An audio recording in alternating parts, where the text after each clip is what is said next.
Radhe friends, आप सब जानते हैं कि अभी होली का त्यौहार आने वाला है।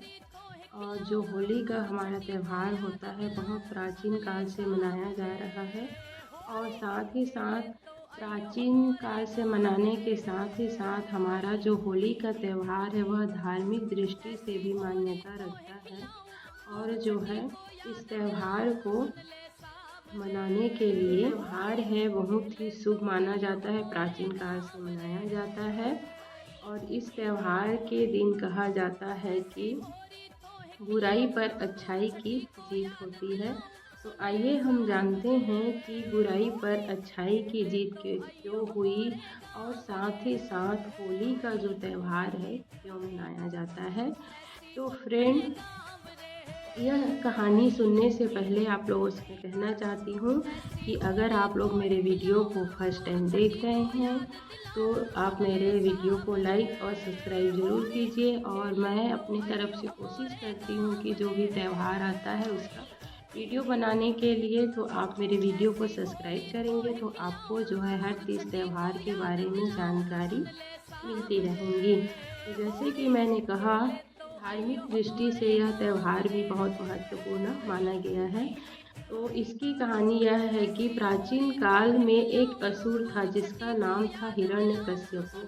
हिरण्यकश्यपु जो है विष्णु के परम शत्रु थे। वह चाहता था हिरण्यकश्यप कि जितने भी उनके प्रजा है, लोग हैं, पूरे संसार जो है हिरण्यकश्यपों की भक्ति करे, न कि विष्णु जी की भक्ति करे।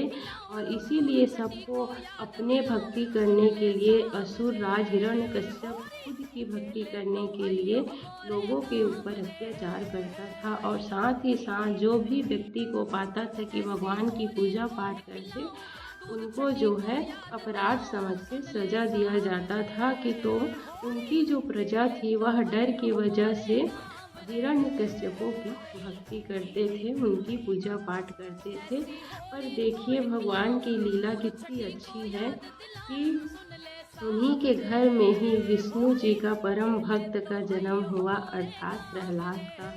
क्योंकि जब उनकी माँ कयाधु, हिरण्यकश्यपों की पत्नी कयाधु जब पेट से थी तब वह विष्णु जी की पूजा पाठ करती थी। वह बचपन से पूजा पाठ करती थी, पर असुर कुल में विवाह होने के कारण अपने पति के कारण जो है वह नहीं कर पाती थी। पर उसी समय ऐसी एक घटना हुई कि उसे जो है विष्णु जी की पूजा पाठ के लिए करनी पड़ी, उसका भजन सुनना पड़ा और विष्णु जी के सानिध्य में रही। तो इसकी एक कहानी है, अगर मैं इसी में बताऊं तो यह कहानी लंबा हो जाएगा, इसीलिए उसकी मैं अलग से वीडियो बना के डालूंगी। कि जो कयाधु थी हिरण्यकश्यपों की पत्नी, वह जब पेट से थी, प्रहलाद उनके पेट में था, तब वह कैसे जो है विष्णु भक्त से या विष्णु जी की भजन में रही या पूजा पाठ से ही, इसका मैं वीडियो अलग से बनाऊंगी। तो क्या होता है कि उनके पेट से जो जन्म हुआ प्रहलाद जी का, तो प्रहलाद जी पेट से ही विष्णु जी के भक्त निकले। क्योंकि उनकी माँ पूजा पाठ करती थी तो उनका असर उन पे था और जन्म से ही वह विष्णु जी की आराधना करता था, पूजा पाठ करता था। और अपने जो भी गुरुकुल में पढ़ाई करता था सब सहपाठियों को, अपने साथ पढ़ने वालों को भी विष्णु जी की पूजा करने के लिए प्रेरणा देता था। तो इसकी जो भनक थी, जब हिरण्यकश्यपों को पता चला तब उन्होंने अपने ही पुत्र को शत्रु मानकर उनको मारना चाहा। अनेक प्रकार के उपाय किए मारने के लिए। कई बार उनको ऊपर पहाड़ से नीचे फेंकवा दिया, तो उबलते हुए तेल में डलवा दिया। एक बार हाथी से कुचलने के लिए उसको बांध कर रखे। फिर भी वह विष्णु जी का इतना परम भक्त था कि विष्णु जी हर बार जो है उनकी रक्षा करते थे। विष्णु जी पर प्रहलाद जी का इतनी आस्था थी कि हमेशा ओम नमो नारायण कहने से ही विष्णु जी हमेशा उनकी सुरक्षा करते थे और हर बार जो है वह बच जाता था। तो क्या जो हिरण्यकश्यपु था वह एकदम परेशान हो गया कि कैसे मैं अपने ही पुत्र को मारूं, मैं ऐसा शत्रु को अपने घर में नहीं रख सकता। ऐसा करके उनके मन में अपने पुत्र के प्रति जो घृणा थी, जो विष्णु भक्त था उनके प्रति जो घृणा थी, तो वो अपने पुत्र को मारने के लिए भी अनेकों प्रयास किए। तो क्या हुआ कि उनकी बहन थी हिरण्यकश्यपु की, उनका नाम था होलिका। होलिका को ब्रह्मा जी से यह वरदान मिला था कि वह जो है उनको एक चादर मिला था जिनको वह अपने शरीर पर ओढ़कर अगर अग्नि में बैठती है तो उनका शरीर नहीं जलेगा, पर शर्त इतना था कि उनका जो काम है वह धर्म से जुड़ा हुआ हो, न कि अधर्म से। पर होलिका को अहंकार हो गया था कि अग्नि मुझे जला नहीं सकती है, इसीलिए हिरण्यकश्यपु की बात में आकर उन्होंने प्रहलाद को गोदी में लेके अग्नि में बैठ गई। लेकिन जो प्रहलाद जी था वह तो विष्णु जी का इतना परम भक्त था कि विष्णु जी हमेशा उनकी सुरक्षा करने के लिए आगे रहते थे। और उस बार जो है होलिका जो है जल कर दहन हो गई, लेकिन प्रहलाद जी को कुछ भी नहीं हुआ। तो होलिका दहन, होली के एक दिन पहले इस होलिका दहन मनाई जाती है। होलिका सजा कर होलिका को ही जलाई जाती है। और उसके साथ साथ ही कहा जाता है या मान सकते हैं कि बुराई कितनी भी ताकतवर क्यों न हो, हमेशा अच्छाई की ही जीत होती है। इस कहानी से यही प्रेरणा मिलती है। और साथ ही साथ यह भी कहा जाता है कि उस होलिका दहन की जो अग्नि होती है उसमें कुछ चीज़ें होती है जिसको डालने से भी हमारे जीवन के अहंकार बुराई की नाश होती है और हमारे जीवन में खुशियों की बहार आती है। तो इस होलिका दहन में आप भी यह कार्य अपने होलिका दहन में कर सकते हैं, अपने घर में कर सकते हैं। तो वह चीज़ें क्या है यह जानने के लिए इस वीडियो के अंत तक बने रहिए। उससे पहले हम जानते हैं कि यह जो रंगों का त्यौहार है होली, वह कब से इसकी शुरुआत हुई है। तो फ्रेंड, होलिका जो है बहुत प्राचीन, बहुत हजारों काल पहले की शुरुआत है। कहा जाता है कि जब श्री कृष्ण और राधा जी थे, जब द्वापर युग था, उस टाइम से इसकी शुरुआत मानी जाती है, क्योंकि श्री कृष्ण और राधा जी गोपियों के साथ रंगों का त्यौहार यह होली को मनाया करते थे। साथ ही साथ फूलों का भी होली खेला करते थे।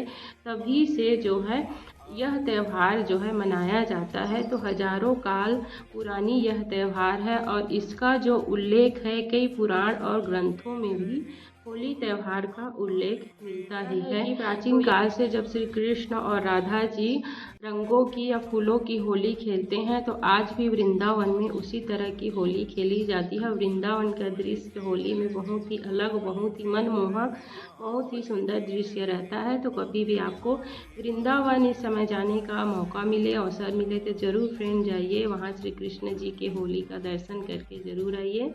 तो फ्रेंड मैंने आपको कहा था कि लास्ट में कुछ ऐसी चीज़ें बताऊंगी जिसको होलिका दहन की अग्नि पर अगर आप डालते हैं तो आपको आपके जीवन की नकारात्मक जो चीज़ें हैं वह चली जाएंगी और साथ ही साथ सकारात्मक चीज़ें आपके जीवन में प्रवेश करेंगी। और जो है कुछ ऐसी चीज़ें अग्नि में दहन करने से हमारे घर का भाग्य उदय भी होगा। तो इस वीडियो के अंत तक बने रहिए और जानिए। तो पहला इसमें चीज़ होता है गेहूं की बाली। अगर हम गेहूं की बाली को होलिका दहन की अग्नि में डालते हैं तो कहा जाता है कि हमारे घर में कभी अन्न की कमी नहीं होगी। दूसरा होता है सूखा नारियल। अगर हम सूखा नारियल को होलिका दहन की अग्नि में डालते हैं तो जो है हमारे पास या हमारे घर में कभी धन की कमी नहीं होती है। तीसरी चीज़ होती है कपूर। कपूर को उस अग्नि में, होलिका दहन के अग्नि में जलाने से कहते हैं कि अपने संतान की या जो है अपने बच्चों की हमेशा भाग्य उदय होती है। चौथी चीज़ होती है लौंग। लौंग को जलाने से कर्जों से मुक्ति मिलती है और मन को शांति भी मिलती है। और पांचवी चीज़ होती है काली तिल। काली तिल को जलाने से घर में जो है कलेश नहीं होता है, लड़ाई झगड़े नहीं होते हैं। तो फ्रेंड, अगर आप भी होलिका दहन की अग्नि में शामिल हो रहे हैं, होलिका दहन में शामिल हो रहे हैं, तो आप भी इन चीज़ों को अपने पास रखिए और होलिका दहन में इनको अर्पित ज़रूर कीजिए। तो फ्रेंड, आपको यह कहानी, यह जो जानकारी कैसी लगी कमेंट करके ज़रूर बताइएगा। और साथ ही साथ यह कहना चाहती हूँ फिर से, अगर आप मेरे चैनल में नए हैं तो लाइक और सब्सक्राइब ज़रूर कीजिएगा। और thank you friend, Radhe Radhe. आप सभी को हैप्पी होली, और जो है एडवांस में आप सभी को हैप्पी होली। होली की बहुत सारी शुभकामनाएं। जैसे बहुत सारे रंगों से आप होली खेलते हैं, अपने जीवन को भी वैसे रंगों से भरिए और सदा खुश रखिए, मुस्कुराते रहिए। और आप सभी को होली की बहुत बहुत बहुत शुभकामनाएं। Thank you. राधे राधे।